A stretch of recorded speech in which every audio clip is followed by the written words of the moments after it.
Bismillahirrahmanirrahim. Alhamdulillahi rabbil alamin. Asyhadu an la ilaha illallah waliyul muttaqin wa asyhadu anna Muhammadan abduhu wa rasuluhu shadiqal wa'dil amin.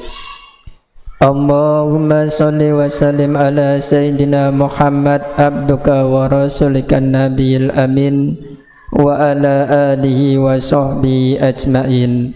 Amma ba'd. Ibadallah, ittaqullaha haqqa tuqatih wa la tamutunna illa wa antum muslimun.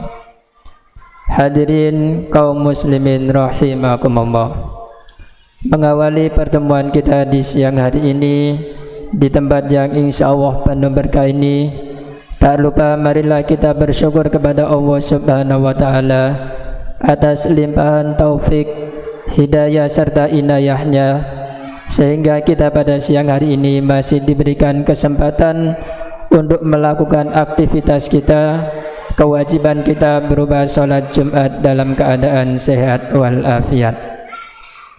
Tak lupa saya di sini berpesan kepada diri saya secara pribadi dan pada jamaah umumnya, marilah kita bersama-sama meningkatkan kualitas iman, takwa dan ihsan kita kepada Allah Subhanahu wa taala dengan jalan menjalankan semua perintah-perintah Allah dan Rasul-Nya, dan juga menjauhi semua larangan Allah dan Rasul-Nya.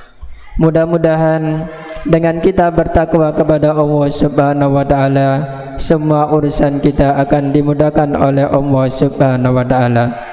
Wa may yattaqillaha yaj'al lahu min amri yusra. Amin ya rabbal alamin. Kaum muslimin rahimakumullah, sebagai orang yang awam, kita belum tentu bisa memahami 100% tentang isi Al-Quran, sunnah dan juga ajaran Rasulullah SAW. Sementara sebagai orang muslim yang mukallaf, kita dituntut untuk selalu menggunakan akidah yang sesuai dengan ajaran Rasulullah SAW. Kita dituntut beribadah, sholat, wudu, zakat dan haji sesuai dengan yang diajarkan Rasulullah SAW. Kita dituntut bekerja sesuai dengan apa yang dituntunkan oleh Rasulullah SAW.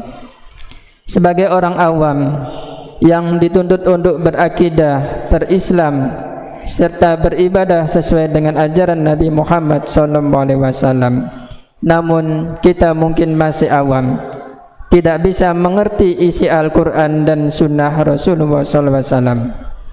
Bagaimana kaum muslimin rahimakumullah? Ada cara yang luar biasa yang dianjurkan oleh para ulama dan guru-guru kita agar kita bisa sesuai dengan Rasulullah SAW.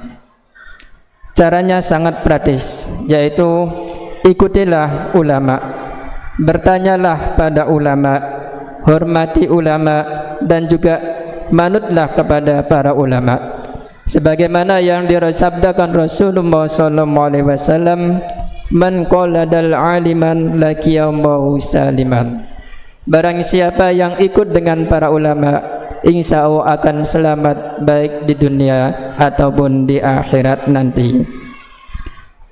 Dan dalam hadis lain pada kitab Mukhtarul Ahadis halaman 27 nomor 224, Nabi Muhammad SAW bersabda, akrimul ulama fa innal ulama warasatul anbiya.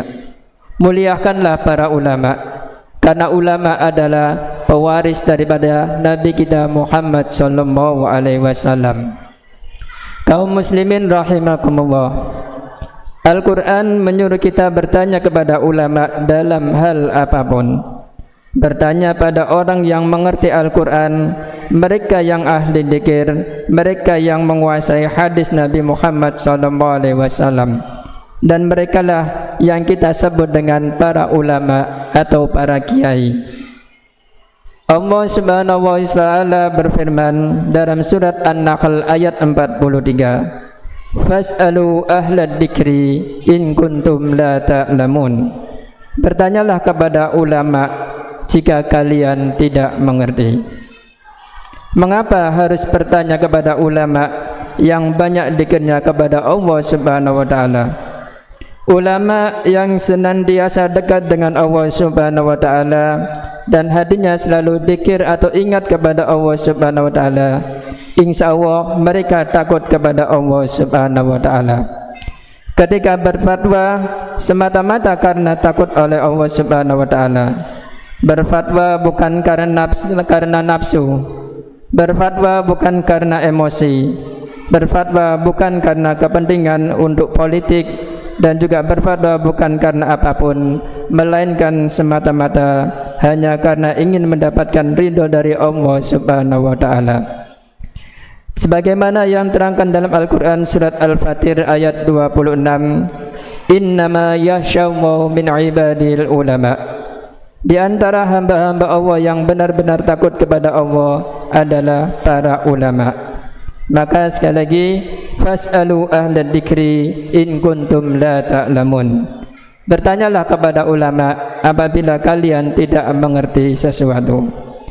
Kaum muslimin rahimakumullah, jika ada orang awam yang tidak mengerti Al-Quran, tidak bisa memahami hadis, termasuk tidak bisa memahami ilmu bahasa Arab, nahwu, sorof, tapi tidak mau mengikuti para ulama dan juga membenci para ulama, lalu nekat dengan sendirinya untuk memahami Al-Quran dan hadis, insya Allah itu adalah kesesatan yang nyata.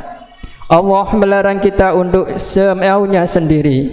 Allah berfirman dalam Al-Quran surat An-Nahl ayat 116, wala taqul lima tasifu alsinatikumul kadiba hada halalun wa hada haramun. Kamu janganlah semau-maunya, istilahnya ngawur, kamu katakan ini halal dan ini haram tanpa ada dasar yang jelas. Mungkin kamu tahu jika hadisnya ada, ayatnya ada, tetapi sangat mungkin pemahamannya salah. Belum tentu yang dimaksud seperti itu. Oleh karenanya, ikutilah para ulama. Insya Allah apa yang disampaikan adalah kebenaran. Nabi Muhammad SAW juga memberikan peringatan kepada orang awam yang tidak mau mendekati ulama, tidak mau ikut dengan ulama, dan juga tidak mau bertanya kepada ulama. Ada kemungkinan akhir hidupnya adalah su'ul khatimah, na'udzubillahi min dalik. Rasulullah SAW bersabda, sayati ala ummati zamanun yafirrun nas minal ulama wal fuqaha. Akan datang suatu zaman di mana umat ini akan menjauhi para ulama. Sekarang sudah kita lihat betapa banyak tanda-tanda itu. Sekarang ulama banyak yang dibuli, ulama dicaci maki, ulama dilegitimasi, hingga dampaknya orang awam menjadi takut mau ikut ulama. Jangan-jangan ulama atau kiai ini adalah pembohong.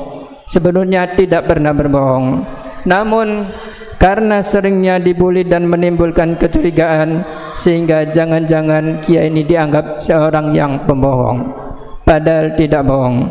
Dan juga kadang dianggap korupsi, padahal tidak korupsi.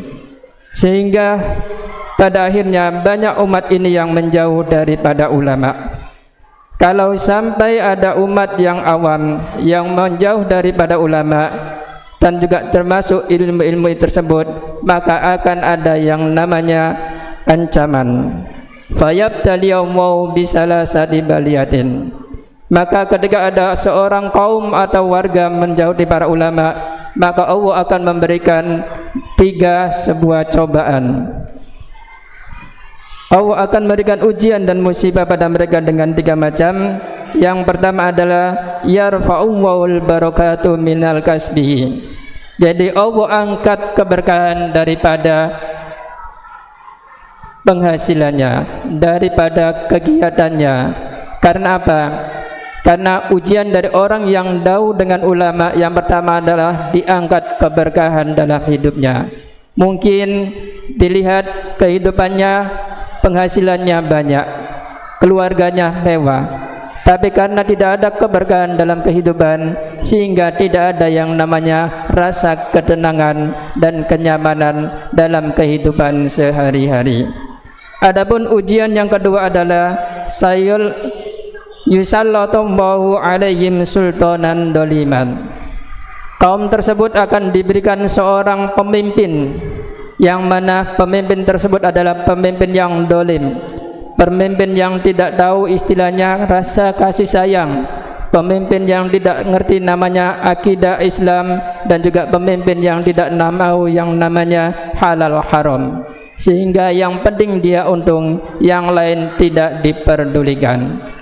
Adapun ujian yang ketiga pada orang-orang yang jauh daripada ulama adalah yakhrujum wa minad dunya bidunil iman.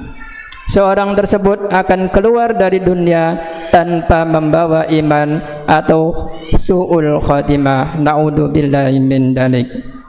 Maka oleh karena itu sepatutnya lah kita selalu berpegang teguh dengan para ulama, ingin mencari fatwa-fatwa para ulama, karena kunci bagi ulama adalah sesuai dengan Al-Quran dan hadis, takut kepada Allah Subhanahu wa ta'ala, karena ulama tidak akan berfatwa mengikuti nafsu mereka. Mudah-mudahan kita selalu dalam dengan Allah Subhanahu wa ta'ala. Amin ya rabbal alamin.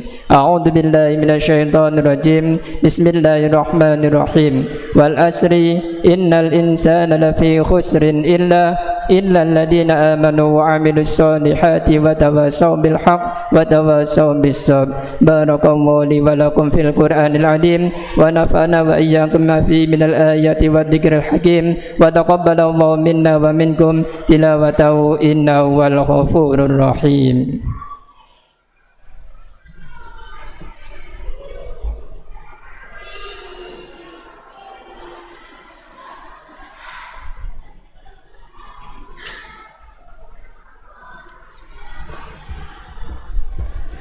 Innal hamdalillah nahmaduhu wa nasta'inuhu wa nastaghfiruh wa na'udzu billahi min shururi anfusina wa min sayyiati a'malina. May yahdihillahu fala mudilla lahu wa may yudlil fala hadiya lahu. Asyhadu an la ilaha illallah wahdahu la syarika lahu wa asyhadu anna Muhammadan abduhu wa rasuluhu la nabiyya ba'da. Amma ba'd. Fa ya ayyuhan nas usikum wa nafsi bitaqwallah faqad fazal muttaqun. Wa'lamu anna Allah amarakum bil amri bada'a fi binafsi wal malaikatu biqudsi wa qala ta'ala inna Allaha wa malaikatahu yusholluna 'alan nabi ya ayyuhalladzina amanu shollu 'alaihi wa sallimu taslima. Allahumma sholli wa sallim wa barik ala sayyidina Muhammad wa ala alihi wa sahbihi ajma'in. Allahumma ighfir lil muslimina wal muslimat wal mu'minina wal mu'minat al ahya'i minhum wal amwat. Allahumma ij'al jam'ana hadha jam'an marhuma waj'al tafarruqna min ba'di tafarruqan ma'suma wa la talfina wa la alaina wa la ma'ana syakiyan wa la mahruma. Allah kama an'amta alaina fazid wa ma zidna fabarik kama barak fayadan kama anta fala tabsuk. Rabbana atina fid dunya hasanah wa fil akhirati hasanah wa qina adzabannar. Subhanaka rabbika rabbil izzati amma yasifun wa salamun alal mursalin walhamdulillahi rabbil alamin. Ibadallah, inna Allah ya'muru bil adli wal ihsan wa ita'i dzil qurba wa yanha 'anil fahsya'i wal munkar wal baghi ya'idukum la'allakum tadhakkarun. Fadhkurullaha al-'azim yadhkurkum was'alu 'ala min fadli yu'tikum wa la dzikrullahi akbar. Aqimus shalah.